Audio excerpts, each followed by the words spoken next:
बच्चों, welcome back to our channel Edonomics classes. मैं हूं प्रांशु, आपका मैथ्स टीचर। और आज के क्लास में हम लोग क्लास 10 आईसीएसई के एक बेहद ही आसान चैप्टर के बारे में पढ़ेंगे जिसका नाम है मैट्रिसेस।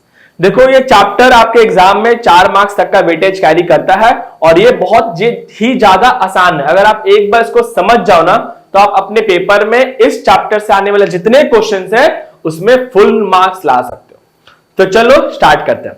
तो चैप्टर का नाम क्या है? मैट्रिसेस। तो मैट्रिसेस होता क्या है? देखो, मैट्रिसेस होता है ना, वो एक रेक्टेंगुलर ब्रैकेट्स में नंबर्स के अरेंजमेंट होते हैं। ठीक है, तो क्या लिखा है? A rectangular arrangement of numbers in the form of horizontal and vertical lines is called matrices. Rectangular arrangement of numbers, जब हम लोग नंबर्स को रेक्टेंगुलर अरेंजमेंट्स में लिखते हैं, जैसे कि मैं लिखा 2 1 0 4, और मैंने क्या बोला, कैसे लिखना है? ऐसे ब्रैकेट्स में लिखना है। कैसे? इस वैसे ब्रैकेट्स में। The rectangular arrangement of numbers in the form of horizontal and vertical lines. Horizontal lines क्या हो गया? देखो, ये होता है हमारा हॉरिजॉन्टल लाइंस, और ये क्या होता है? ये हमारा होता है वर्टिकल लाइंस। तो जब हम लोग नंबर्स को रेक्टेंगुलर अरेंजमेंट्स में लिखते हैं, जिसमें कैसे हॉरिजॉन्टल एंड वर्टिकल लाइंस के फॉर्म में, तो क्या होता है? उसको हम लोग बोलते हैं मैट्रिक्स। अब सर, यहां पे मैट्रिसेस है, यहां पे है मैट्रिक्स, ये क्या कंफ्यूजन है? तो देखो, मैट्रिक्स और मैट्रिक्स एक ही है। ये सिंगुलर है और ये प्लूरल है। ये सिंगुलर है और ये क्या है? प्लूरल है। तो मैट्रिक्स हो या मैट्रिसेस, बात वही है, कंफ्यूज नहीं होना। तो क्या बोला है? The rectangular arrangement of numbers in the form of horizontal and vertical lines is called matrices. ठीक है सर, सिर्फ ऐसे ही होगा? नहीं, ये भी हो सकता है 2 0 1, या फिर हो सकता है ऐसे हो 2 0 1 1 2 3। इसमें भी क्या है? देखो, ये है हॉरिजॉन्टल लाइंस और ये क्या है? Vertical lines. क्लियर? अब हम लोग हॉरिजॉन्टल लाइंस को क्या बोलते हैं? रोज। क्या बोलते हैं? रोज। ठीक है, ये जो हॉरिजॉन्टल लाइन है वो क्या है? रोज। ठीक है, और ये जो वर्टिकल लाइंस होते हैं इसको क्या बोलते हैं? कॉलम। ठीक है, क्या बोले हम लोग? हॉरिजॉन्टल लाइंस को क्या बोलते हैं? रोज। वर्टिकल लाइंस को क्या बोलते हैं? कॉलम। ठीक है, अगर इसको और अच्छे से समझाएं तो इसको कैसे बोल सकते हैं आपको? देखो, मान लो हम लोग एक पहले मैट्रिक्स लिखते हैं 2 1 4 1 0 2। ये एक मैट्रिक्स है। तो ये जो हॉरिजॉन्टल लाइन है ना, ये वाला और ये वाला, इसको बोलते हैं रो। तो ये हो गया रो 1, ये क्या हो गया? रो 1, और ये क्या होता है? रो 2। इसको R1 और R2 भी लिख सकते हो। क्या है? रो 1 एंड रो 2। और ये जो वर्टिकल लाइंस है उसको क्या बोलते हैं? कॉलम। ये हो गया कॉलम 1, कॉलम 2 एंड कॉलम 3। समझ में आया? ये क्या है? R1 R2, रो 1 रो 2, और ये क्या है? Column 1 column 2। यानी कि रोज होता है और कॉलम्स होते हैं। रोज होता है और कॉलम्स होते हैं। कंफ्यूज नहीं होना। ये जो ऐसे दिखेगा वो क्या होगा? हमारा रो, और जो ऐसे दिखेगा वो क्या होगा? हमारा कॉलम। क्लियर? तो इसको बोलते हैं मैट्रिसेस। इसमें क्या होगा? नंबर्स रेक्टेंगुलर, एक ब्रैकेट्स में, रेक्टेंगुलर ब्रैकेट्स में क्या होंगे? डाले जाएंगे, अरेंजमेंट्स होगा उनका, जिसमें क्या होगा? रोज होगा और कॉलम्स होंगे। क्लियर? चलो नेक्स्ट, अब आता है ऑर्डर ऑफ मैट्रिक्स। देखो, ऑर्डर ऑफ मैट्रिक्स क्या होता है? मैंने बोला मैट्रिक्स है, एक मैट्रिक्स लिख लेते हैं, मतलब 2 1 4 1 2 3 1 1 2। ठीक है, अब आप देखो इसमें रो कितना है? आप बोलोगे सर ये है मेरा रो 1, ये है मेरा रो 2, और ये क्या है मेरा? रो 3। उसी तरीके से ये क्या है मेरा? कॉलम 1, ये क्या होगा? कॉलम 2, और ये क्या है? कॉलम 3।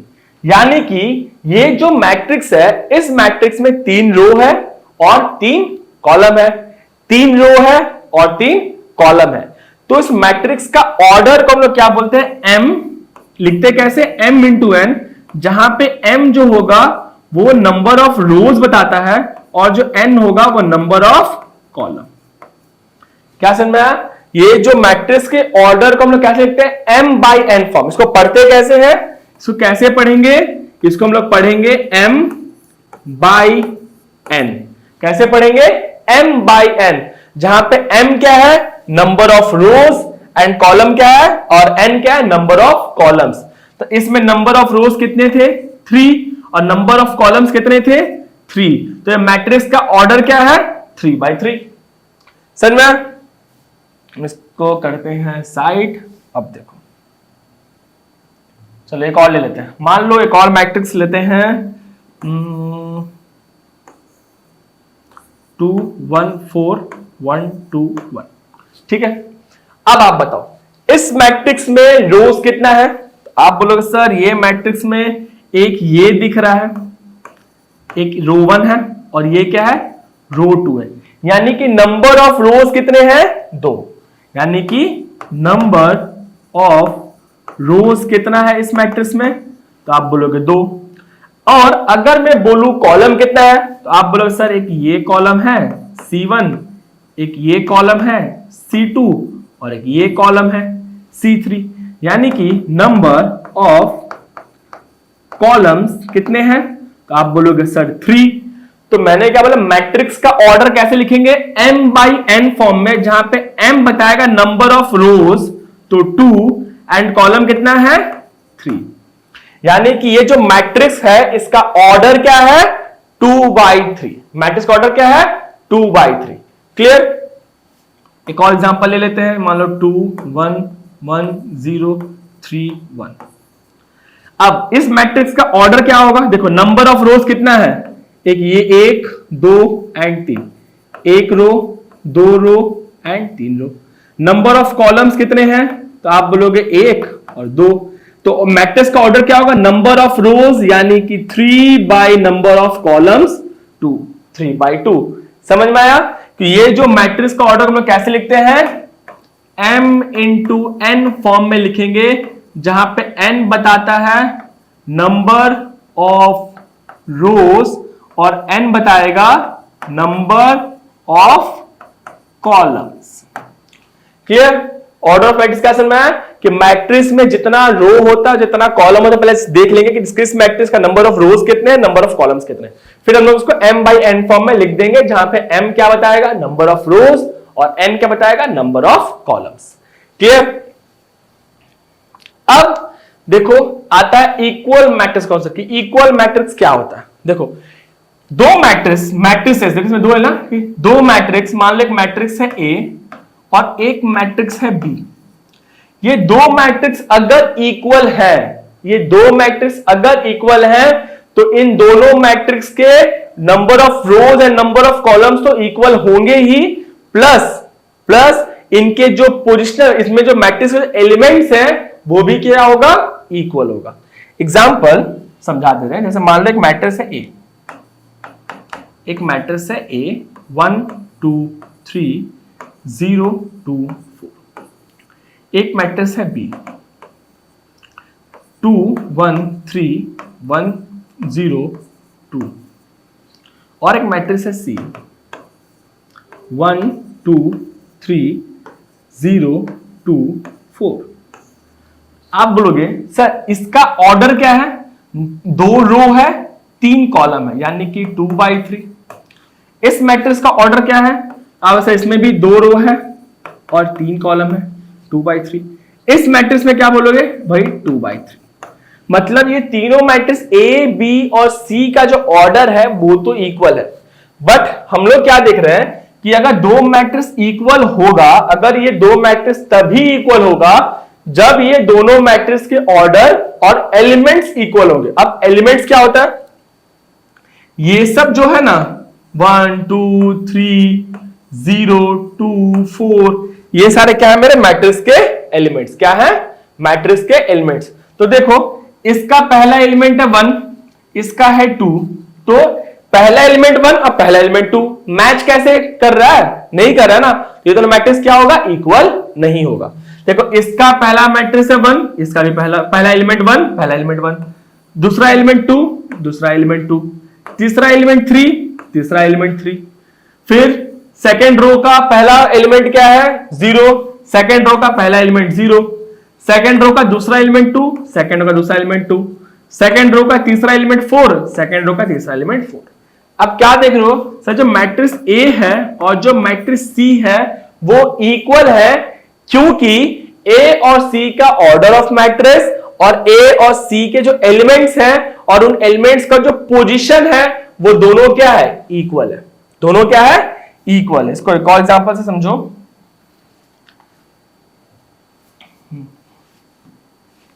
लाइक मैट्रिक्स लेते हैं ए 2 1 0 4, एक मैट्रिक्स है बी 1 2 4 0 और एक मैट्रिक्स है सी 2 1 0 4।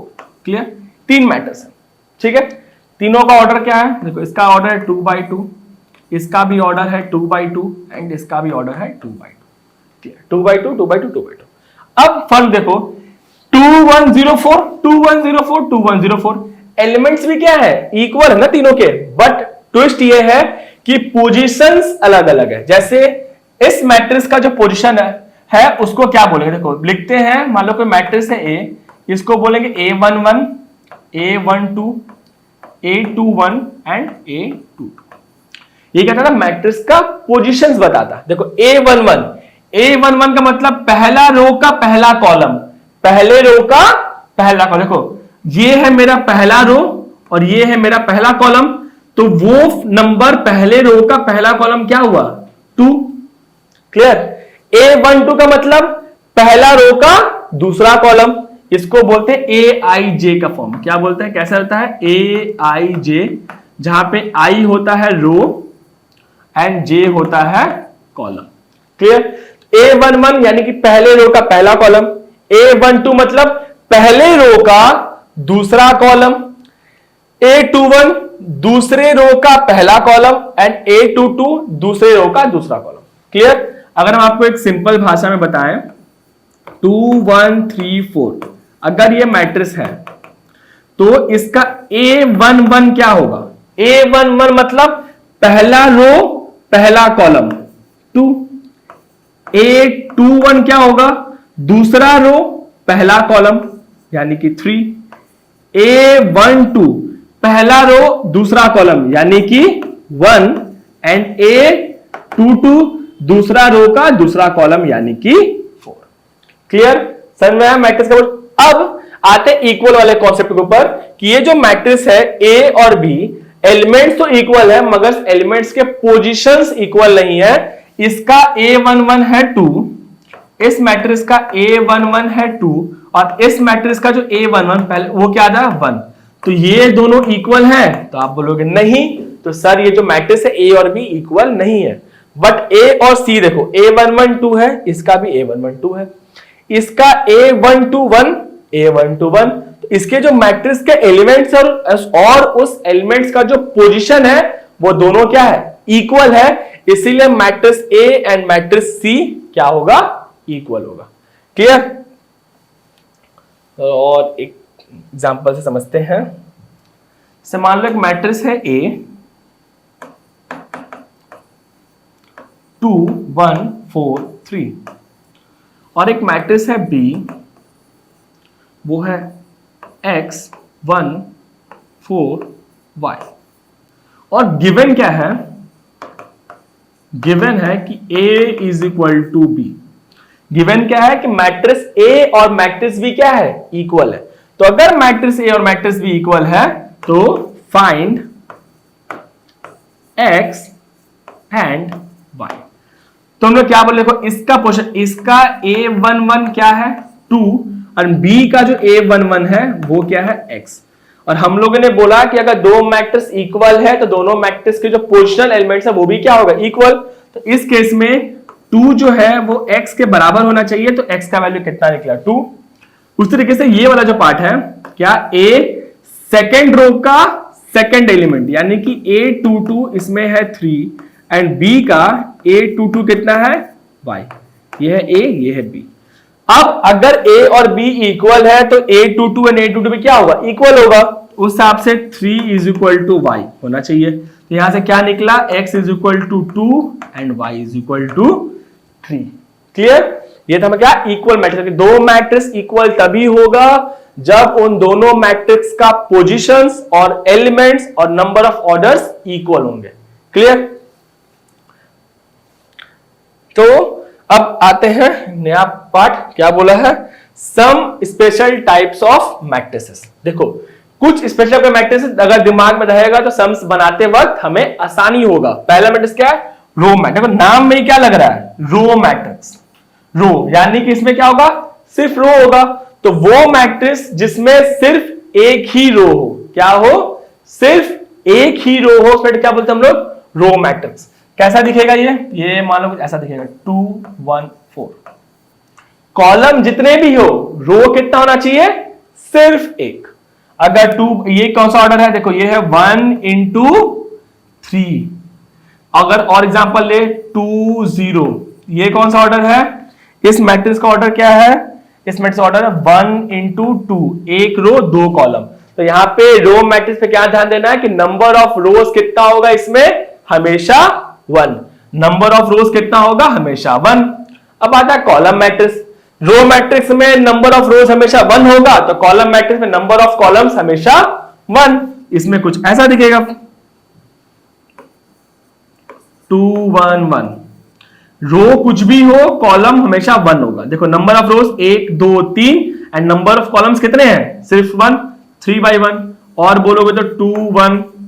इसमें क्या है, number of rose 2 and columns कितना है, 1। रो मैट्रिक्स में नंबर ऑफ रोज कितना होगा, आप बोलोगे 1। कॉलम मैट्रिक्स में नंबर ऑफ कॉलम्स कितने होंगे, आप बोलोगे 1। अब आता है स्क्वायर। देखो नाम में क्या है, स्क्वायर। तो स्क्वायर में ध्यान रखना कि हम लोग जो मैट्रिक्स का ऑर्डर बोलते हैं ना, m into n, यहां पे m is equal to n होना चाहिए। समझ में आया? बोलते हैं ना m into n, मैट्रिक्स का ऑर्डर क्या था, m by n। मैट्रिक्स का ऑर्डर क्या था, m by n। तो यहां पे m by n में जब m और n दोनों इक्वल होगा तो हम लोग क्या बोलेंगे, मैट्रिक्स क्या है, स्क्वायर मैट्रिक्स। जैसे कि मान लो हम लोग यहां पे लिख रहे हैं 2 1 0 4। ठीक है, तो नंबर ऑफ रोज कितना है, तो आप बोलोगे 2। नंबर ऑफ कॉलम्स कितने हैं, तो आप बोलोगे 2। यानी कि मैट्रिक्स का ऑर्डर क्या है, 2 by 2। और अगर और बोले तो 1 2 1 0 0 1 2 0 1 2। ठीक है, आप क्या बोलोगे, सर इसमें नंबर ऑफ रोज कितना है, 3। नंबर ऑफ रोज कितने हैं, 3। नंबर ऑफ कॉलम्स कितने हैं, 3। इसको क्या 3 by 3। देखो m और n इक्वल है ना, m और n क्या इक्वल। तो ऐसे मैट्रिसेस को क्या बोलते हैं, स्क्वायर मैट्रिक्स। ऐसे मैट्रिक्स को क्या बोलते हैं हम लोग, स्क्वायर मैट्रिक्स। क्लियर?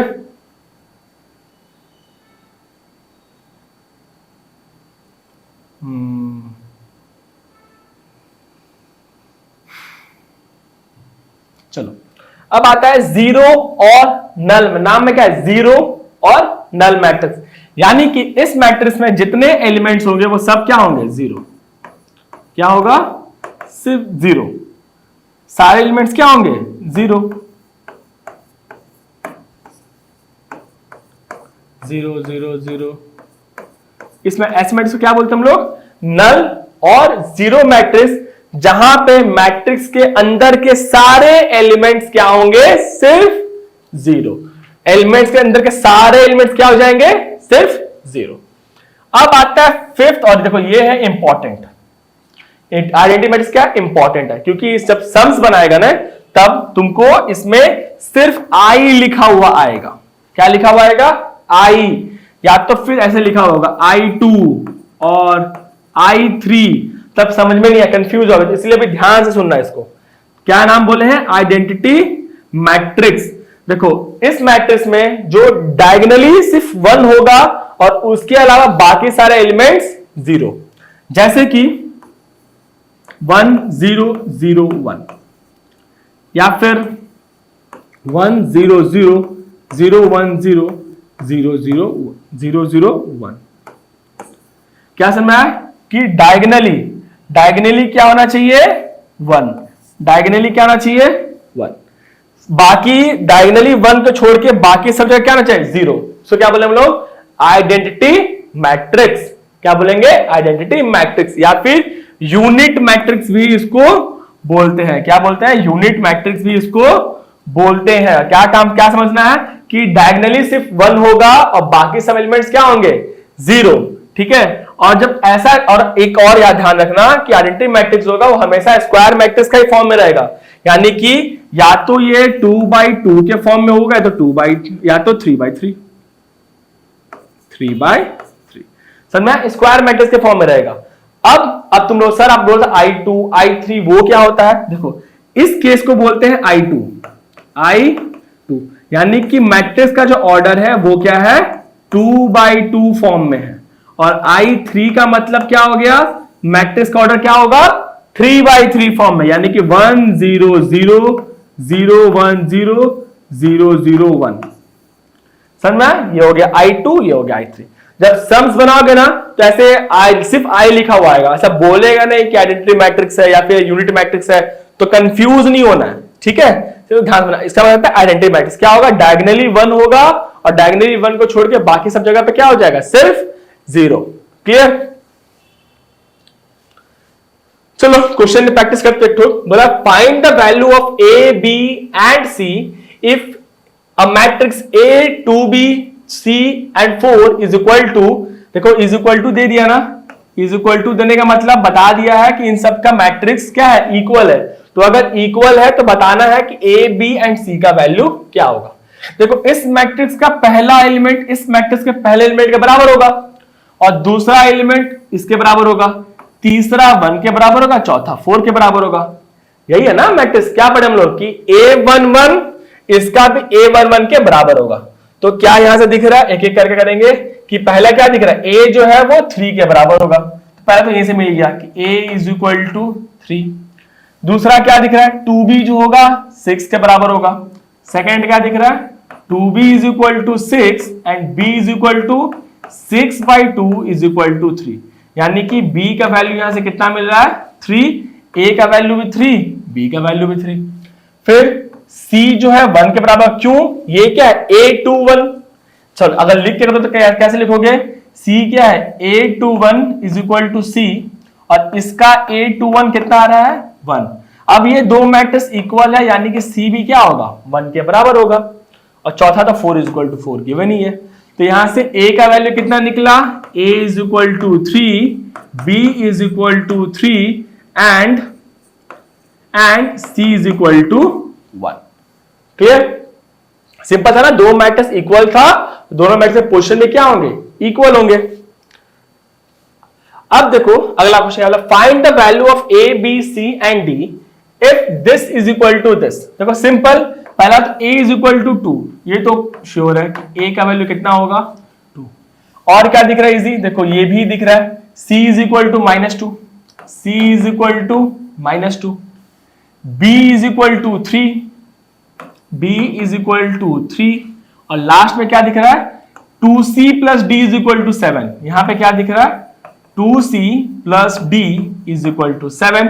C का वैल्यू तो मुझे पता है, C का वैल्यू कितना है, -2 plus D is equal to 7।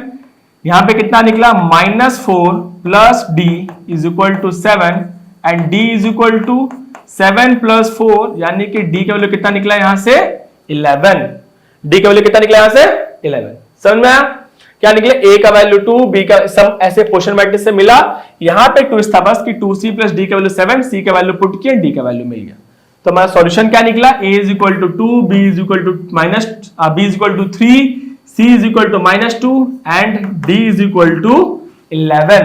ये क्या हमारा आंसर। क्लियर, अब बढ़ते हैं आगे, और आगे क्या बोला है, ऑपरेशंस ऑन मैट्रिक्सेस। तो पहला क्या बोला, एडिशन ऑफ मैट्रिक्स। देखो एडिशन और सब्ट्रैक्शन का रूल तो एक ही है, और रूल क्या बोलता है कि दो मैट्रिक्स के बीच में एडिशन और सब्ट्रैक्शन तभी पॉसिबल है जब दोनों मैट्रिक्स का ऑर्डर क्या हो, इक्वल। यानी कि एक मैट्रिक्स मान लो A है और एक मैट्रिक्स मान लो B है, इन दोनों के बीच में प्लस माइनस तभी पॉसिबल है जब क्या हो, इसका ऑर्डर और इसका ऑर्डर क्या हो, इक्वल हो। अगर इक्वल नहीं होगा तो मैट्रिक्स में एडिशन नहीं होगा। अगर ए मैट्रिक्स का ऑर्डर है 2/3 तो बी मैट्रिक्स का भी ऑर्डर 2/3 ही होना चाहिए। अलग अलग हुआ तो एडिशन या सब्ट्रैक्शन नहीं होगा। क्लियर? एग्जाम्पल अगर बोले तो मान लो एक मैट्रिक्स है ए 2 1 0 1, ठीक है, और एक मैट्रिक्स है बी 1 0 2, तो क्या इसका एडिशन पॉसिबल है? तो आप बोलोगे सर इसका ऑर्डर है 2/2 एंड इसका ऑर्डर है 1/3, तो क्योंकि ऑर्डर इक्वल नहीं है तो एडिशन पॉसिबल नहीं होगा। अगर ऑर्डर इक्वल नहीं हो तो एडिशन पॉसिबल नहीं होगा। क्लियर? तो अगर हम बोले यहां पे तो अब कैसे हो सकता है? मान लो एक मैट्रिक्स है A 2 4 3 0, ठीक है, और एक मैट्रिक्स है B 1 2 1 1, ठीक है। तो एडिशन क्या बोलता है कि A प्लस बी क्या होगा? A प्लस बी क्या होगा? ध्यान देना, अगर एडिशन में क्या देखना है कि जो पोजीशंस है ना वही ऐड होंगे, यानी कि 2 1 के साथ ही ऐड होगा। A11 हमेशा A11 के साथ ही ऐड होगा। A11 हमेशा A11, यानी कि यहां पे क्या हो जाएगा 2 + 1 2 + 1। जो सेकंड वाला है A12 किसके साथ ऐड होगा? A12 के साथ, तो ये क्या हो जाएगा 4 + 2। ये जो है A21 वो A21 के साथ ही ऐड होगा, यानी कि ये क्या हो जाएगा 3 + 1, एंड जो 0 है वो 1 के साथ ऐड होगा क्योंकि A22 एंड A22, तो 0 + 1। ये जो आंसर है A + B वो क्या होगा 2 + 1 3 4 + 2 6 3 + 1 4 एंड 1, यानी कि मैट्रिक्स का एडिशन A + B करेंगे तो कैसा है? इसका आंसर क्या आ रहा है 3 6 4 1। क्लियर? कैसे ऐड किए? पहले क्या ध्यान देना है कि मैट्रिक्स का ऑर्डर तो सेम होना चाहिए, और दूसरा बात क्या देना है कि इन दोनों का जो पोजीशन है वही ऐड होगा। A11 हमेशा A11 के साथ ही ऐड होगा, A12 A12 के साथ ही ऐड होगा। सबट्रैक्शन का भी सेम। अगर हम लोग इसी बात करें, इसी मैट्रिक्स का जैसे ले लेते एग्जांपल 2 2 4 3 0, और B ले लेते हैं 1 2 1 1, तो यहां पे A माइनस B क्या होगा? जैसे ऐड किए तो उसी तरह यहां पे भी करेंगे 2 - 1 4 - 2 3 - 1 एंड 0 - 1। सबने क्या किया है? A11 A11 के साथ लेस हुआ, A12 A12 के साथ लेस हुआ, A21 A21 के साथ लेस हुआ, A22 A22 के साथ लेस हुआ। तो यहां पे A माइनस B का वैल्यू क्या आ रहा है 2 - 1 1 4 - 2 2 3 - 1 2 एंड 0 - 1 -1, तो A + B and A - B। Clear? समझ में? नेक्स्ट आया है क्या ऑपरेशन है? Multiplication of a matrix bye a number. किसी मैट्रिक्स को किसी नंबर के साथ मल्टीप्लाई करेंगे तो क्या होगा? देखो मल्टीप्लिकेशन डिवीजन एक जैसा ही है, कुछ खास डिफरेंस नहीं है। रूल देखो क्या है कि अगर एक नंबर को मान लेते K और इस K को मल्टीप्लाई करते एक मैट्रिक्स के साथ, इसको ऐसे करते हैं, एक मैट्रिक्स मान लो नंबर है K, मैट्रिक्स है A B C and D, ठीक है, सिंपल। या फिर इसको और अच्छे समझाए तो कैसे समझा सकते हैं? तो मान लो बोले हैं एक मैट्रिक्स है A, इसके अंदर के एलिमेंट्स है A B C and D, तो 2A क्या होगा? या फिर अगर नंबर छोड़े तो बोले KA और K क्या है? एक नंबर है 1 2 3 4 5 ऐसे कोई नंबर है, तो KA क्या होगा? KA क्या हो जाएगा? देखो KA हम लोग हर एलिमेंट के साथ ये नंबर मल्टीप्लाई कर देंगे। जो मैट्रिक्स का एलिमेंट उसे क्या, हर एलिमेंट्स के साथ वो नंबर को मल्टीप्लाई, से K इंटू A के, B इंटू K B के, C इंटू K C के, and C and K into D के। समझ में? इसके नंबर से समझाए तो मान लो एक मैट्रिक्स है A जिसका ऑर्डर है 2 0 1 3, अब बोले find the value of 5A, तो 5A क्या हो जाएगा 5 इंटू 2, सेकेंड एलिमेंट क्या हो जाएगा 0 इंटू 2, थर्ड एलिमेंट क्या हो जाएगा 5 इंटू 1, 2 क्यों कर दिया, ये हो जाएगा 5 इंटू, देखो 5 into 2, 5 into 0, 5 into 1 and 5 into 3। तो 5a क्या होगा यहां से 10, 0, 5 एंड 15। क्लियर? 10, 0, 5, 15 ऐसे करेंगे नंबर्स को मल्टीप्लाई। अब मैंने बोला कि मल्टीप्लाई और डिवीजन एक जैसा ही है, तो इसका मतलब क्या था, अगर हम लोग इसी फिगर्स को लेते हैं, मान लो मेरे पास एक मैट्रिक्स है P, एक मैट्रिक्स है P और उसका ऑर्डर है, तो उसका ऑर्डर नहीं, उसका नंबर एलिमेंट्स है 10, 0, 5 एंड 15। एक मैट्रिक्स है P, इसका एलिमेंट्स क्या है 10, 0, 5 एंड 15। अब बोला है find the value of P by 5। क्या करने बोला है, find the value of P by 5, यानी कि P को 5 से डिवाइड करना है। तो कैसे डिवाइड करेंगे हम लोग, क्या करेंगे, सभी एलिमेंट को 5 से डिवाइड, जैसे सभी एलिमेंट को 5 से मल्टीप्लाई किया था ना, यहां पे क्या करेंगे, सभी एलिमेंट को 5 से डिवाइड।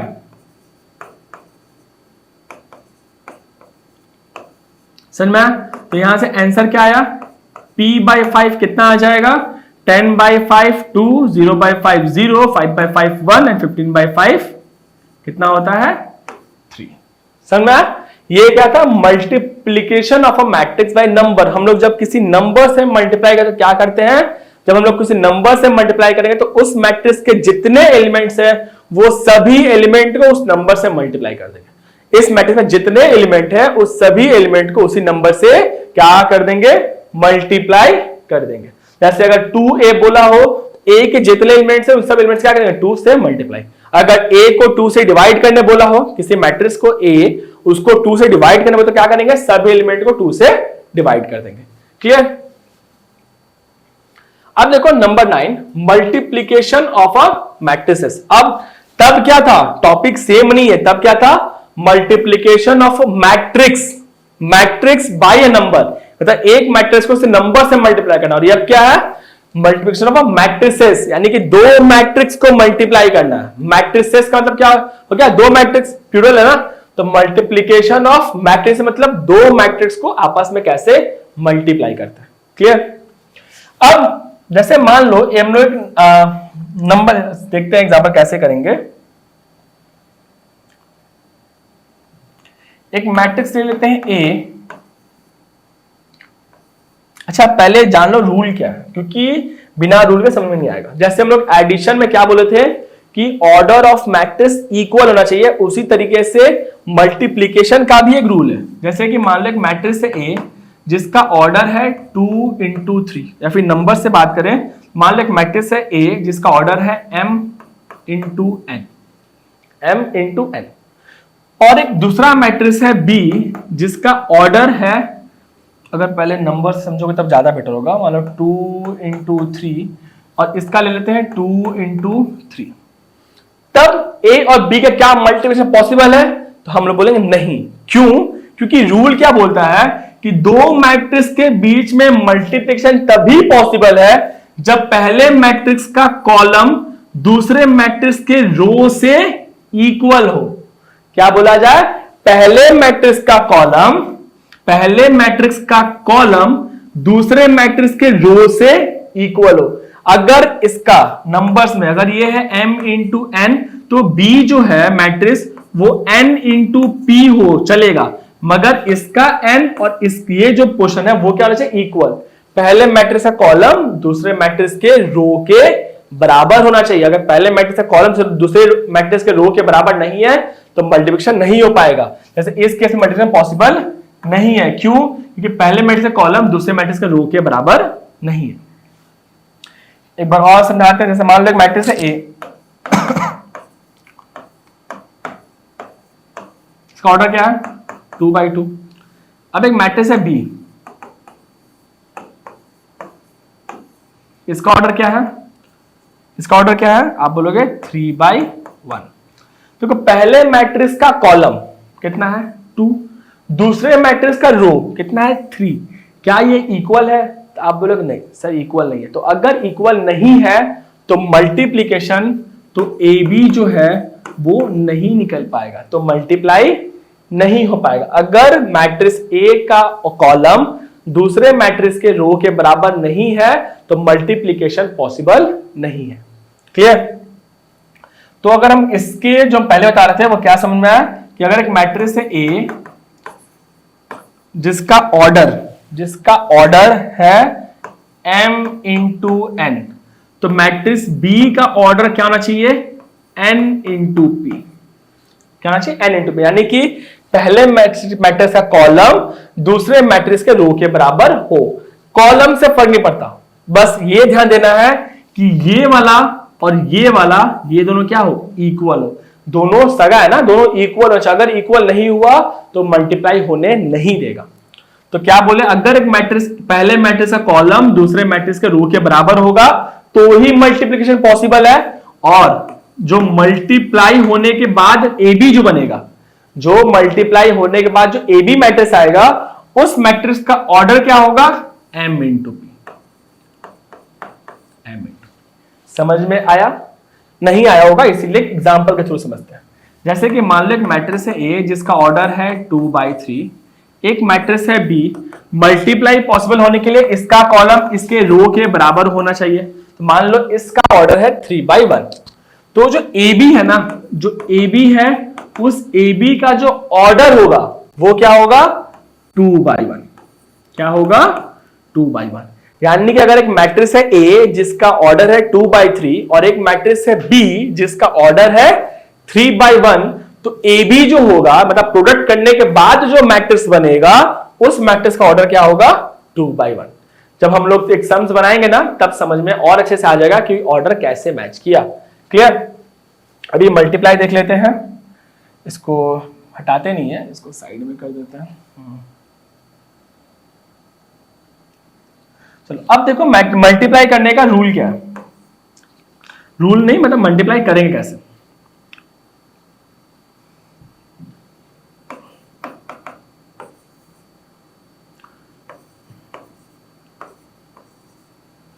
वैसे लेते हैं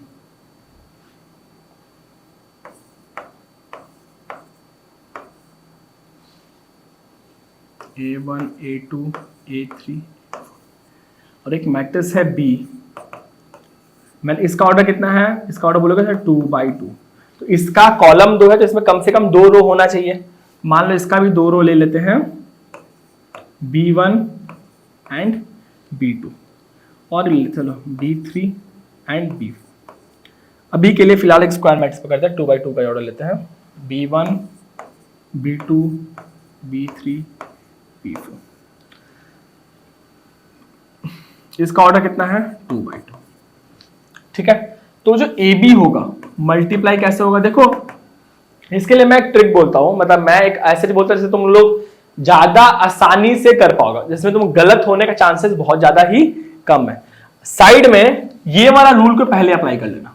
जैसे कि तुम लोग क्या देखना साइड में कि अगर एक मैट्रिक्स ए जिसका ऑर्डर है 2/2 और एक मैट्रिक्स है बी जिसका ऑर्डर है 2/2, तुम लोग क्या बोले थे कि पहले का 2/2 दूसरे का 2/2, तो इसको छोड़ के जो ये दोनों बचेगा वो होगा आंसर। यानी कि ए बी का ऑर्डर क्या है? 2/2। ए बी का ऑर्डर क्या है? 2/2। तो इसको दिमाग में रखना पहले, और ट्रिक बताएंगे भी एक नॉर्मल एक्सप्लेनेशन के बाद कि नॉर्मली कैसे मल्टीप्लाई करते हैं, और फिर बताएंगे कि इसका यूज कैसे करना है। नॉर्मली क्या बोला जाएगा, कैसे मल्टीप्लाई करेंगे?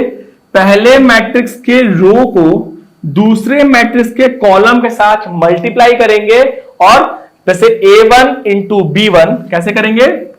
A1 इंटू B1, पहले एलिमेंट को पहले एलिमेंट से मल्टीप्लाई किए और दूसरे एलिमेंट को दूसरे कॉलम से मल्टीप्लाई करेंगे, बीच में कर देंगे ऐड, यानी कि ये हो जाएगा A2 इंटू B3।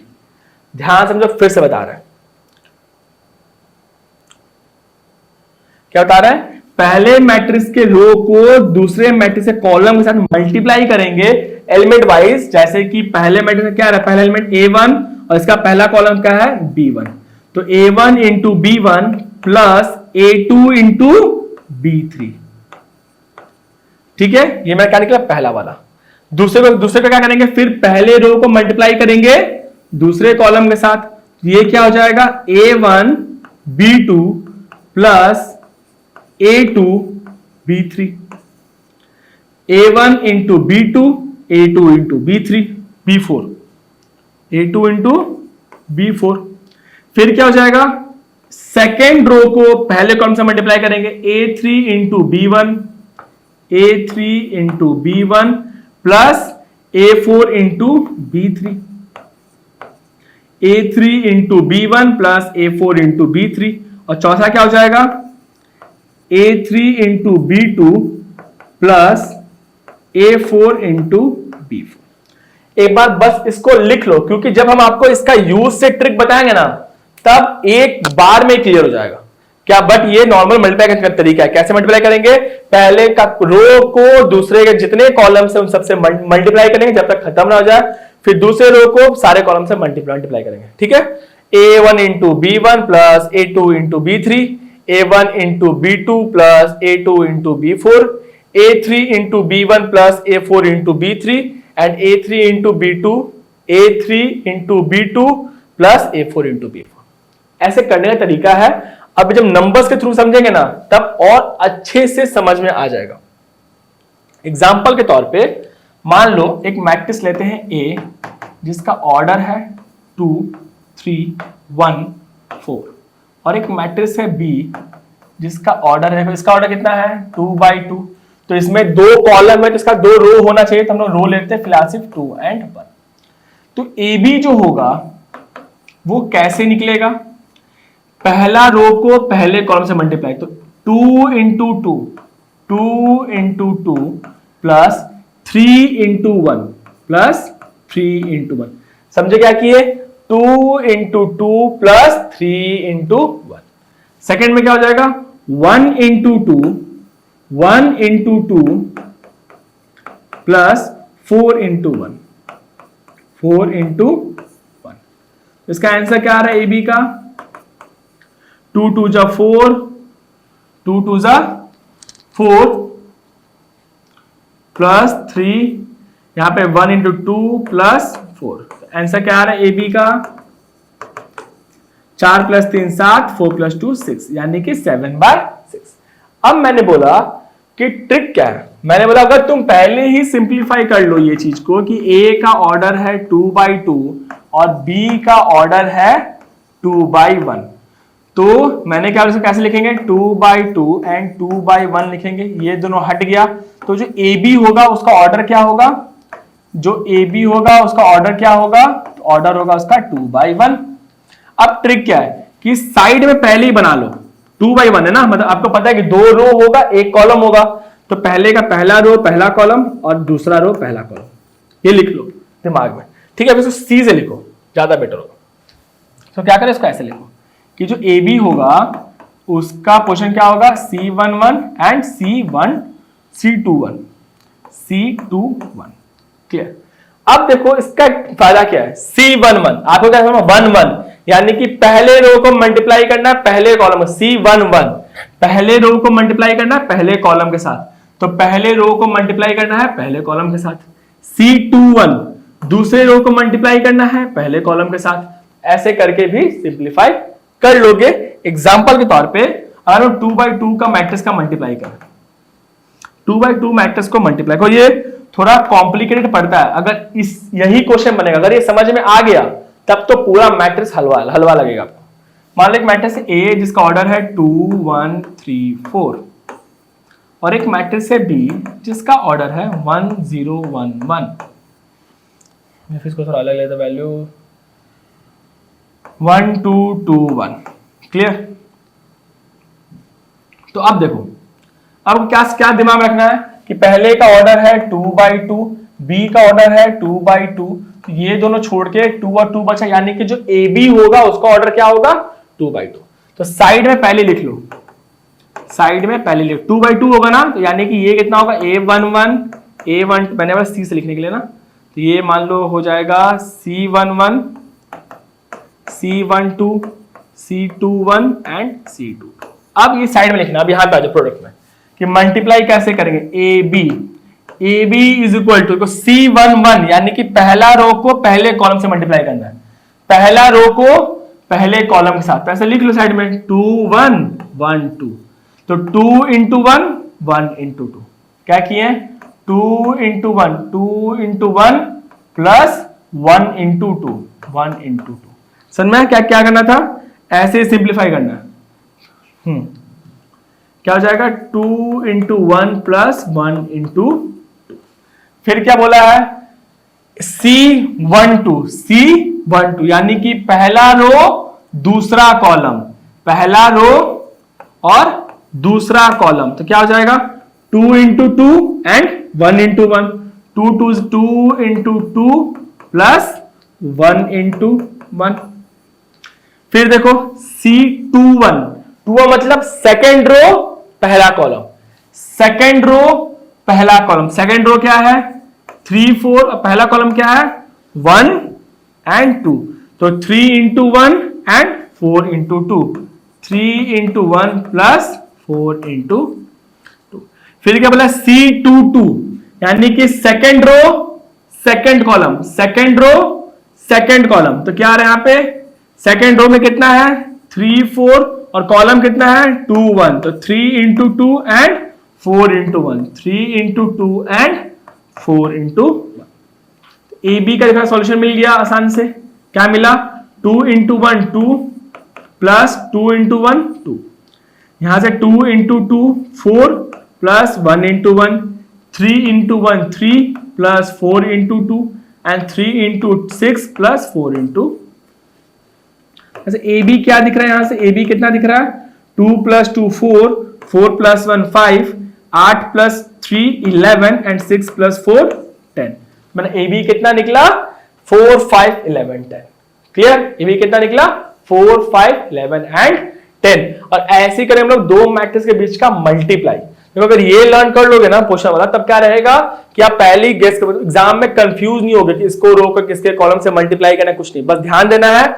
यहीं पे थोड़ा ट्विस्ट है कि कैसे मल्टीप्लाई करना। अगर पहले रो को पहले कॉलम से मल्टीप्लाई करना है तो 2 इंटू 1 प्लस 1 इंटू 2। ऐसे एक क्वेश्चन अगर कॉपी में बना लोगे, एक क्वेश्चन कॉपी में अच्छे से बना लो इस तरह से लिख के, तब पूरा आपको समझ में आ जाएगा किसको किससे मल्टीप्लाई करना है और आप कंफ्यूज नहीं होगे। ठीक है, एक क्वेश्चन से प्रैक्टिस करते हैं। जैसे बोला एक मैट्रिक्स है A, B and C, show that AB is equal to AC। मतलब मुझे क्या फाइंड करना है AB, मुझे क्या फाइंड करना है AB। पहले AB फाइंड करते हैं। AB यानी कि किसको उसको मल्टीप्लाई करना है 1 -1 2 एंड -2। ये तो एक पहला है। और दूसरा मैट्रिक्स क्या है B का 4 5 3 एंड 3। क्लियर, तो साइड में सोचना है A का ऑर्डर क्या है 2/2, B का ऑर्डर क्या है 2/2। इसको छोड़ के ये मेरा आंसर होगा 2/2, यानी कि मेरा AB का ऑर्डर क्या है 2/2। AB का ऑर्डर क्या है 2/2। तो 2/2 का साइड में से बना लो। कैसे बना लेना, यहाँ पे C11 C12 C21 and C22। अब सोचो पहला एकदम इजी हो जाएगा AB C11 यानी कि पहला रो इंटू पहला कॉलम।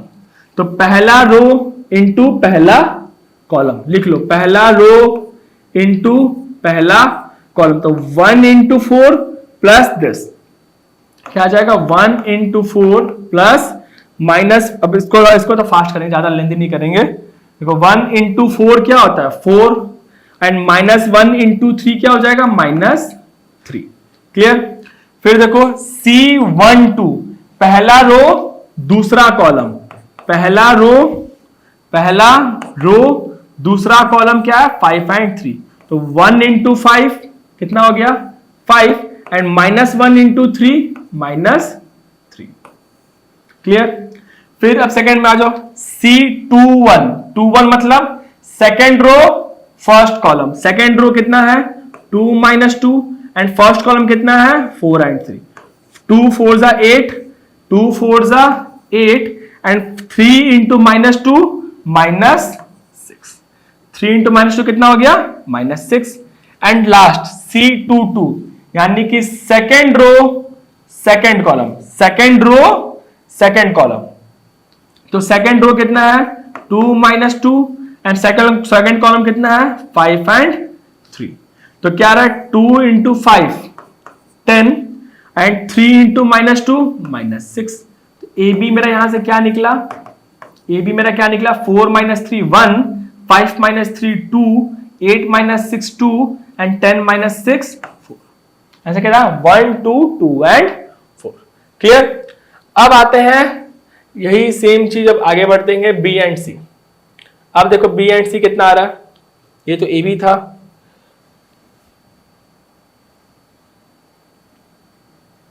चलो अब आते हैं बीसी के ऊपर। तो बी इंटू सी सेम हो जाएगा ना, क्योंकि बी ऑर्डर क्या है वही है, तो बीसी के लिए भी यही लिख लेते हैं बीसी का। इसको करो साइड और यहां पे लिख लो। अब देखो बीसी में क्या आ रहा है, बी कितना है मेरे पास, बी कितना है 4 5 3 एंड 3 एंड सी कितना है 2 7 1 एंड 5। तो अब देखो बी सी पहले क्या हो जाएगा C11 यानी कि 1 into 1, पहला रो पहला कॉलम। तो पहला रो कितना है 4 and 5, पहला कॉलम कितना है 2 and 1, तो 4 2 8, 4 2 8 प्लस 5 into 1 5। क्लियर। फिर C12 यानी कि पहला रो दूसरा कॉलम, तो पहला रो दूसरा कॉलम क्या है 7 है and 5, 4 into 7 28 and 5 into 5 plus 25। Clear. फिर नेक्स्ट क्या है, अच्छा ए रुको गलत लिख दिया ना, ए बी इंटू ए सी बोला है, बी सी नहीं, तो इसको चेंज करो, गलत हो गया ना, ए बी इंटू ए सी। फिर से करते ए बी इंटू ए सी। ए सी ए क्या है मेरे पास 1 -1 2 -2 एंड सी क्या है 2 7 1 एंड 5। तो चलो फिर से करेंगे ए सी। देखो पहला सी 1 1 ना, पहला रो पहला कॉलम, पहला रो पहला, तो 1 into 2 1 into 2, पहला रो कितना है 1 -1 और कॉलम कितना है 2 and 1, तो 1 into 2 2 -1। ठीक है। फिर क्या हो जाएगा C12 मतलब पहला रो एंड दूसरा कॉलम कितना है 7 है 5, तो 1 into 7 7 -5। तीसरा क्या हो जा रहा है C21 यानी कि second row first column, second row कितना है 2 -2 एंड कॉलम कितना है 2 and 1, तो 2 into 2 4 -2 एंड लास्ट क्या है C22 second row second column, तो 2 -2 7 and 5 7 and 5, 2 into 7 14 -10। तो यहां से AC क्या आ रहा है, AC क्या आ रहा है 1 2 2 एंड 4। तो मैं क्या दिख गया यहां से कि AB is equal to AC है, और वही हमें क्या करना था प्रूफ करना था। क्लियर। क्या किया मल्टीप्लाई, देखो एक दो क्वेश्चन ऐसे बना लोगे ना लिख लिख के, तो पूरा सारा कंफ्यूजन ही खत्म हो जाएगा, क्योंकि 95% आपका जो कंफ्यूजन होगा वो इसके मल्टीप्लीकेशन में होगा। अगर एक बार मल्टीप्लिकेशन क्लियर हो गया तब तो फुल मार्क्स लाने से कोई भी नहीं रोक सकता आपको। बस एक क्वेश्चन ऐसे ही लिख के अच्छे से प्रैक्टिस कर लो, जैसे करा है वैसे कर लो और पूरा क्लियर हो जाएगा। ये वाला और ये वाला जैसे करा है अच्छे से कर लो, फिर पूरा मल्टीप्लिकेशन का जितना दिक्कत है वो सभी दूर हो जाएंगे। ठीक है। तो अब हम लोग कुछ ऐसे सवाल प्रैक्टिस करते हैं, कुछ ऐसे क्वेश्चंस प्रैक्टिस करते हैं जो आपके एग्जाम में पूछे जाते हैं। तो चलिए देखते हैं। पहला सवाल क्या बोल रहा है हमारा, if matrix A is equal to, matrix A given है, मतलब मैट्रिक्स ए गिवन है ये है, एंड ए स्क्वायर गिवन है, then the value of x is, देखो बोला ए गिवन है ए स्क्वायर गिवन है, तो एक्स का वैल्यू क्या होगा, तो पहले ए स्क्वायर फाइंड कर लेते हैं ना। पहले क्या करते हैं ए स्क्वायर फाइंड करते हैं। देखो ए तो मेरे पास पता है, ए है 2 2 0 2, राइट। तो ए स्क्वायर क्या होगा, देखो ए स्क्वायर क्या होता है ए इंटू ए, ये मत कर देना ए स्क्वायर 2 का स्क्वायर 2 का स्क्वायर 2 का स्क्वायर, ये सब नहीं करना, इसको पूरा मल्टीप्लाई करना पड़ेगा। ए स्क्वायर क्या होता है ए इंटू ए, यानी कि क्या करना पड़ेगा हमें, 2 2 0 2 को मल्टीप्लाई करना है किसके साथ, 2 2 0 2 के साथ। क्लियर। तो क्या होगा, हम लोग क्या बोले, सबसे पहले ऑर्डर देख लेंगे। ए का ऑर्डर क्या है, इसका ऑर्डर है 2/2, इसका ऑर्डर क्या है 2/2, तो रिजल्टिंग मैट्रिक्स जो होगा ए स्क्वायर, उसका ऑर्डर क्या होगा 2/2। कैसे बोला मैंने, देखो 2/2, दूसरा का भी है 2/2, इसको छोड़ के ये दोनों क्या होता है आंसर वाला। तो ए स्क्वायर मैट्रिक्स का ऑर्डर क्या होगा, C11 C12 C21 and C22, right. जब हमें इसी को ही एक बार देखेंगे तो समझ में आएगा। सबसे पहले क्या है, C11 यानी कि पहला रो इंटू पहला कॉलम, ये 1 क्या है रो और ये 1 क्या है कॉलम, तो पहला रो पहला कॉलम, तो कैसे निकलेगा 2 इंटू 2 2 इंटू 2 प्लस 2 इंटू 0। मैंने क्या बोला कैसे लिख लेना इसको, ऐसे लिख लेना ना, पहला रो पहला कॉलम बोला है ना, तो 2 2 एंड 2 0, तो 2 इंटू 2 प्लस 4, 2 इंटू 2 कितना हुआ 4 प्लस 2 इंटू 0 0। फिर क्या है C12 पहला रो दूसरा कॉलम, यानी कि पहला रो दूसरा column, 2 into 2 4 and 2 into 2 4, 2 into 2 4 plus 2 into 2 4।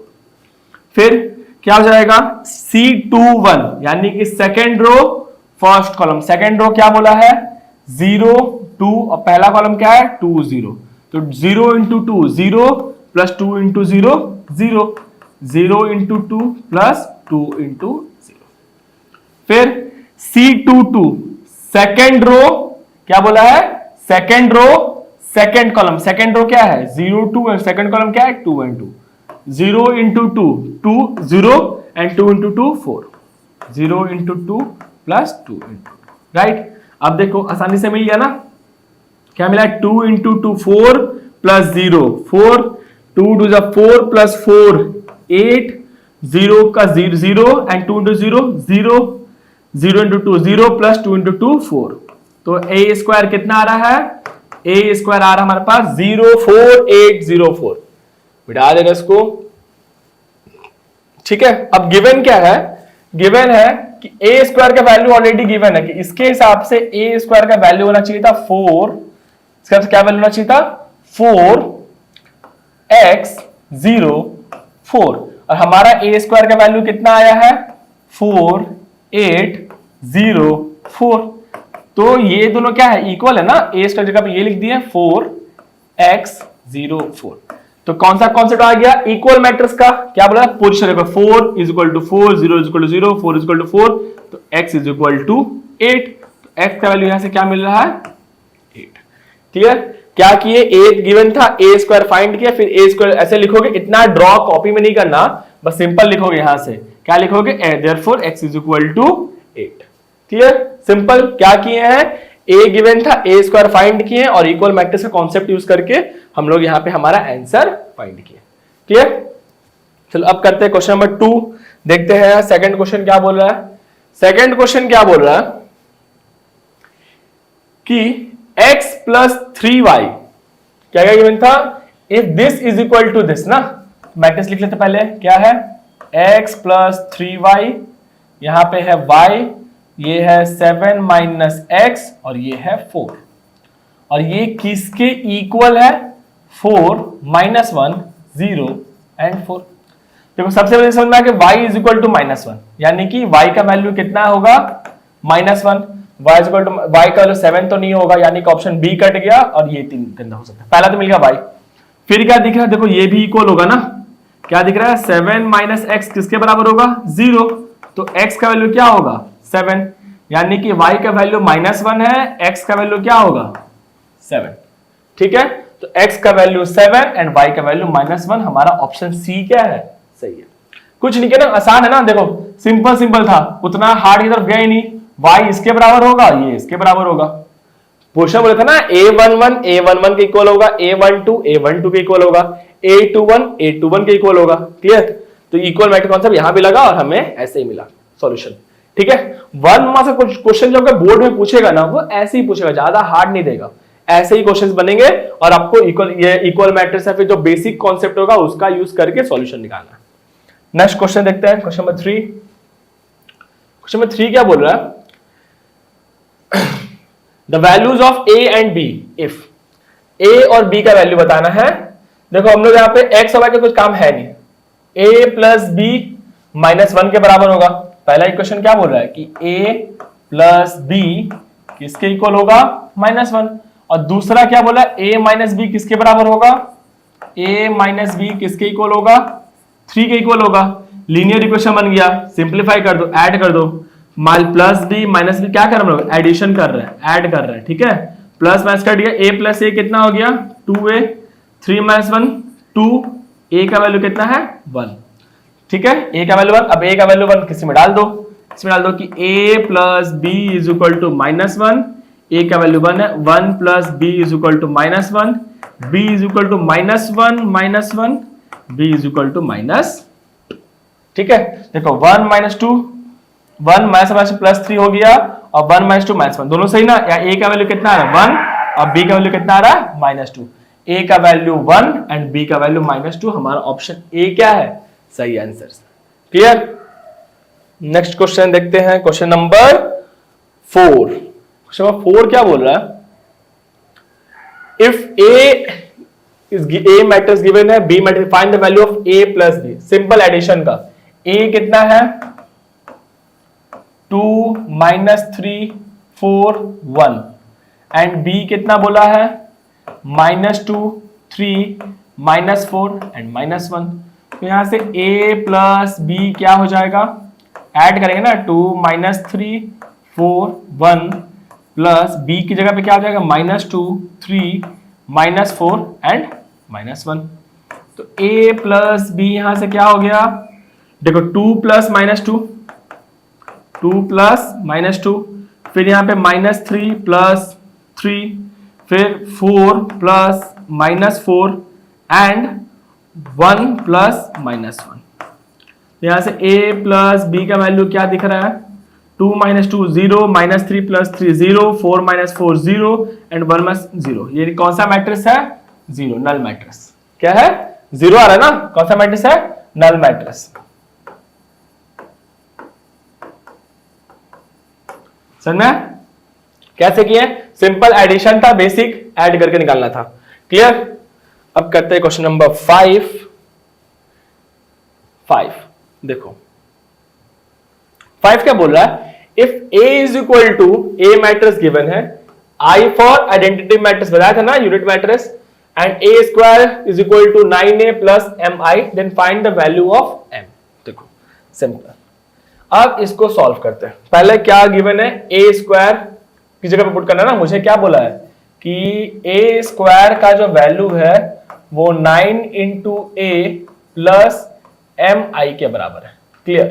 तो a स्क्वायर देख लेते हैं क्या होगा, a मेरे पास है 2 0 -1 एंड 7। क्लियर।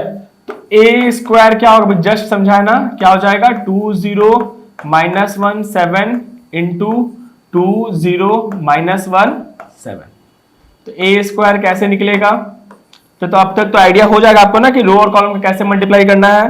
क्या बोले थे, पहला रो इंटू पहला कॉलम, तो 2 × 2, यही नहीं बताए थे, पहला रो 2 0, पहला कॉलम क्या है 2 -1, 2 × 2 4, 0 × -1 0, तो इसका आंसर 4 ही हो गया। सेकंड वाला क्या हो जाएगा, पहला रो दूसरा कॉलम 2 × 0 0, 7 × 0 0, सिंपल। थर्ड क्या, सेकंड रो a 2 1 ना, 2 1 होगा तो second row first column -1 7 and 2 का -1 × 2 -2 एंड 7 × -1 -7, तो -2 -7 कितना हो गया -9। Clear. And fourth one, speed जब फास्ट कर रहे हैं क्योंकि उतना डिटेल में फायदा नहीं है, बाकी जहां से तो लिख सकते हो। तो क्या किया, 1 × -2 -2 7 × -1 -7, तो -7 -2 कितना हो गया -9। एंड लास्ट वन क्या है, a 2 2, second row second column, second row into second column, तो 1 × 0 0 प्लस 7 × 7 49, तो 0 प्लस 49 कितना हो गया 49। क्लियर। a स्क्वायर मिल गया। अब बोला है कि a स्क्वायर का जो वैल्यू है, ये जो वैल्यू किसके बराबर 9a, यानी कि 9 × मैट्रिक्स a। यहां से 9a भी लिख लेते हैं, 9a क्या होगा 9a क्या होगा, 9 मल्टीप्लाई मैट्रिक्स से 0 1 -1 0 2 0 -1 7, तो 9a क्या निकला, 9 2 जा 18 0 -9 एंड 6 9 7 9 जा 63। क्लियर, मिल गया। अब बोला है mi, mi का मतलब इससे मल्टीप्लाई हो जाएगा, m इंटू 1 0 0 1, तो यहां से mi कितना आया, m 0 0 m। क्लियर, चलो डन। अब आते हैं वैल्यू पुट, ए स्क्वायर कितना था मेरा, ए स्क्वायर कितना था, ए स्क्वायर था 4 0 -9 एंड 49, यही था ना। कौन सा, ये वैल्यू पुटिंग कर, ए स्क्वायर की जगह पे A square is equal to 9a कितना है 18 0 -9 एंड 63 प्लस mi यानी कि m 0 0। अब इसको वहां भेज दिए, इसको क्या किए, वहां भेज दिए, तो ये क्या हो गया 4 0 -9 and 49 minus 18 0 -9 63 is equal to m 0 0 m।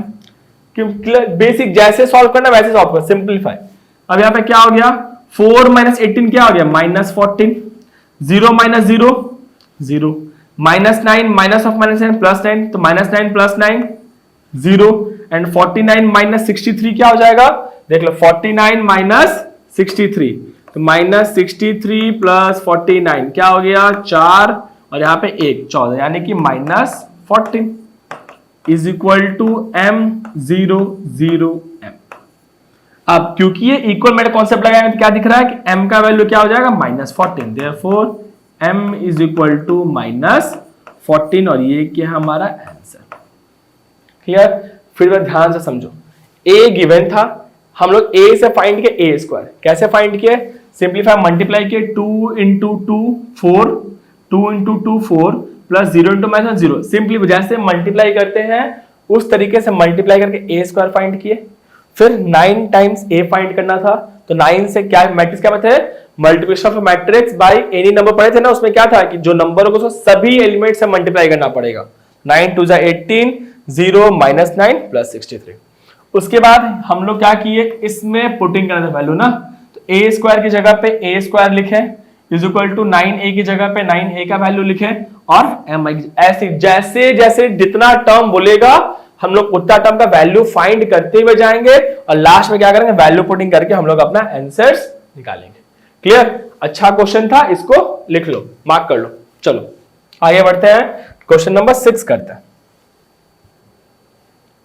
Question number 6 क्या बोल रहा है, find the value of x y u and v, x y u and v, कहां गया, x y u and v when, चलो गिवन है, चलो स्टार्ट करते हैं, पहले यहां से इसको इक्वेट करते हैं। क्या गिवन है, पहले x - 2y किसके बराबर होगा, 5 के इक्वल होगा, और यहां से क्या देख रहे हैं कि x + 2y किसके इक्वल होगा, x + 2y किसके इक्वल होगा, 11 के इक्वल होगा। क्लियर, अब ऐड कर दो, ऐड -2y + 2y कट गया, x + x कितना हो जाएगा 2x, 11 + 5 कितना हुआ 16, x is equal to 8। x का वैल्यू 8 मिला, अब किसी भी इक्वेशन में डाल दो, जैसे यहाँ इक्वेशन है ना x - 2y is equal to 5, यहाँ पे x का वैल्यू कितना हो गया 8, 8 - 2y is equal to 5, 8 - 5 is equal to 2y, 8 - 5 कितना 3, 3 is equal to 2y, y is equal to 3/2। Clear, y is equal to 3/2। फिर सेकेंड वाला देखो, 2 माइनस ये जो गिवन है 2 प्लस शायद u होगा, 2u होगा, हाँ तभी मैच करा ना, 2u - 2v कितना होगा 8 गिवन, एंड 2u + 2v ये कितना होगा 6। अब अगर ऐड करेंगे हम लोग तो ये तो कट गया, 2u + 2u कितना होगा 4u, 8 + 6 14, 8 + 6 कितना हुआ 14, u इज इक्वल टू 14/4 यानी कि 7/2। u का वैल्यू कितना निकला? 7/2। अब u का वैल्यू किसी क्वेश्चन में डाल दो, सॉल्व हो जाएगा। जैसे कि 2 u की जगह पे लिख दो 7, ये क्वेश्चन लेते हैं हम लोग। 2u minus 2v is equal to 8। तो 2 u की जगह पे क्या लिखेंगे? 7/2 माइनस 2, v की जगह पे v रहने दो, v की जगह पे v रहने दो, 2v लिख देते उसको, 8। तो 2 कटा, 7 minus 8 is equal to 2v minus 1 is equal to 2v, v is equal to -1/2। v जुड़ क्या आ गया? -1/2। यहां तक कोई दिक्कत? चलो, क्या दिख गया? x का वैल्यू से क्या मिला? x का वैल्यू 8, y का वैल्यू 3/2, u का वैल्यू 7/2 एंड v का वैल्यू -1/2। क्लियर? समझ में आया? इसे क्या हुआ? सॉल्व हो गया आंसर। क्लियर? चलो अब करेंगे हम लोग question number 7। Question number 7, question number 7 क्या बोला है कि if a and b given है and a square minus 5b square is equal to 5c, find the matrix c where c is 2/2 matrix. ठीक है, a एंड b गिवन था, पहले a square find करो। देखो a कितना है? 1 3 3 4। तो यहां से a स्क्वायर क्या हो जाएगा? 1 3 3 4 को मल्टीप्लाई करेंगे 1 3 3 4 के साथ। क्लियर? यहां से a स्क्वायर क्या आएगा? सिंपल, पहला रो को पहला कॉलम 1 इंटू 1 क्या होगा? पहले रो को मल्टीप्लाई करना पहले कॉलम के साथ। ठीक है, क्या होगा? 1 into 1 1 plus 3 into 3 1 into 1 3 into 3 9। फिर पहले रो सेकेंड कॉलम यानी कि 1 into 3 3 plus 3 into 4 12। Second row first column 3 into 1 3 plus 4 into 3 12। Second row second column 3 into 3 9 plus 4 into 4 16। यहां से a स्क्वायर कितना मिला? 9 प्लस 1 10, 12 प्लस 3 15, 12 प्लस 3 15 और 16 9 25। ठीक है, a स्क्वायर मेरे को मिल गया। अब क्या चाहिए? -5b square. पहले b देखो, b गिवन क्या है मेरे पास? b है मेरे पास -2 1 -3 एंड 2। तो b स्क्वायर क्या होगा? -2 1 -3 एंड 2 को मल्टीप्लाई करेंगे -2 1 एंड -3 2 के साथ। तो यहां से b स्क्वायर क्या निकला? Same row into column, -2 into -2 plus 4 1 into -3 -3। Clear? -2 into 1 पहला रो सेकंड कॉलम, -2 इंटू 1 कितना होगा? -2 एंड 1 इंटू 2 कितना होगा? +2। फिर minus second row first column, -3 into -2 +6 and 2 into -3 -6। फिर second row second column, -3 into 1 -3 and 2 into 2 4। यहां से b स्क्वायर का वैल्यू कितना आया? 1 0 0 1। यानी कि b स्क्वायर क्या है? एक आइडेंटिटी मैट्रिक्स है। ठीक है, सिंपल। अब बोला है मुझे b स्क्वायर नहीं चाहिए, मुझे क्या चाहिए? 5b square. तो 5b स्क्वायर क्या हो जाएगा? 5 इंटू 1 5 0 0 5, ये होगा ना। चलो अब आते हैं हम लोग वैल्यू पुटिंग। तो a स्क्वायर कितना है मेरे पास? 10 15 15 एंड 25, ये है मेरे पास a स्क्वायर। इसको माइनस करना है 5b स्क्वायर कितना है? 5b स्क्वायर कितना है? 5 0 0 5। तो इसका जो आंसर आ रहा है वो कितना आ रहा है? 5c के बराबर आ रहा है। चलो 10 माइनस, अब सब्ट्रैक्ट करके क्या करेंगे? 10 minus 5 5, 15 minus 0 15, 15 minus 0 15 and 25 minus 5 कितना हो गया? 20 is equal to 5c is equal to 5c। अब जब ये 5 वहां पर जाएगा तो क्या हो जाएगा? डिवाइड हो जाएगा। क्या हो जाएगा? डिवाइड हो जाएगा, यही होगा ना। तो ये कितना हो गया 5, 15, 15 एंड 20। तो सी मैट्रिक्स का आंसर कितना आ रहा है 5/5 1, 15/5 3, 15/5 3 एंड 20/5 4। सिंपल क्या किया 1/5 into 5 1, 1/5 into 15 3, 1/5 into 15 3 and 1/5 into 20 4। तो सी मैट्रिक्स का वैल्यू कितना है 1 3 3 एंड 4। क्लियर। तो ऐसा ही क्वेश्चन आपको एग्जाम में भी पूछेगा, बहुत ज्यादा कॉम्प्लिकेटेड नहीं आता। बच्चा लोग से जो गलती होता है वो गलती कहां पर जाता है मल्टीप्लीकेशन के ऊपर। क्या बी स्क्वायर गलत निकाल लेगा या फिर ए स्क्वायर गलत निकाल देगा। यही जो मल्टीप्लाई करना है ना, मतलब आपको इस चैप्टर पे सिर्फ फोकस इस बात पे रखना है कि आपको मैट्रिक्स का मल्टीप्लीकेशन आना चाहिए। अगर एक मैट्रिक्स है ए, एक मैट्रिक्स है बी, तो ए इंटू बी निकालने आना चाहिए। अगर आप मल्टीप्लिकेशन ऑफ मैट्रिक्स कर लेते हो ना, अगर आप दो मैट्रिक्स के मल्टीप्लिकेशन को सीख लेते हो, तब तो गलत होने का कोई 1% का भी चांस नहीं है। क्लियर।